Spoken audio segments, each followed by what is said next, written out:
Welcome back. It's time for What Now, the Occupy edition. About 15 minutes ago, Occupy D.C. protesters were supposed to clear out of McPherson Square, but they're still there under what they're calling a tent of dreams. In Oakland, Occupy protests turned violent on Saturday, and in Davos, Switzerland, Occupy protesters camped out at the World Economic Forum last week. We talk a lot about the discussion of regarding income inequality in this current presidential race. Certainly the White House has wrapped its arms around it.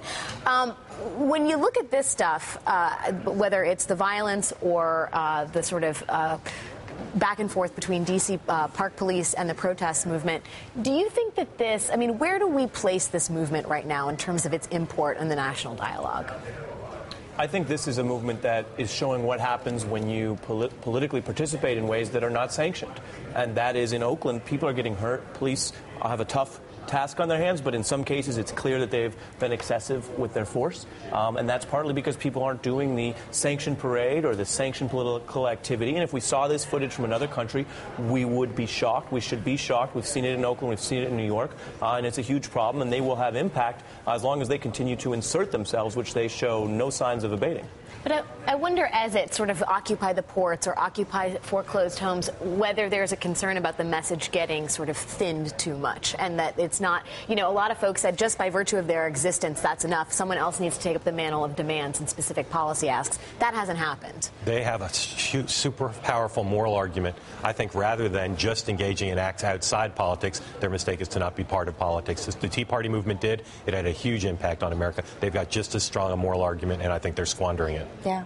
The implication could be going into November that this is going to help further mobilize the Republican base and make them come out and vote in anger of the violence that's happened. And that this sort of gives fuel to the contention that they're rabble-rousing lawbreakers that don't want to because they haven't yet gone into the formal modes of democracy. In my time being around Occupy, they don't care about this election. They don't care about Republicans and Democrats. They're thinking about decades, not this November. You can say that's unrealistic, but I don't think you can score them by D's and R's. Unless they plan to overthrow the government, they're not going to have an impact anytime soon. And their leadership lists. Which is, again, a point of contention. You got to have a leader.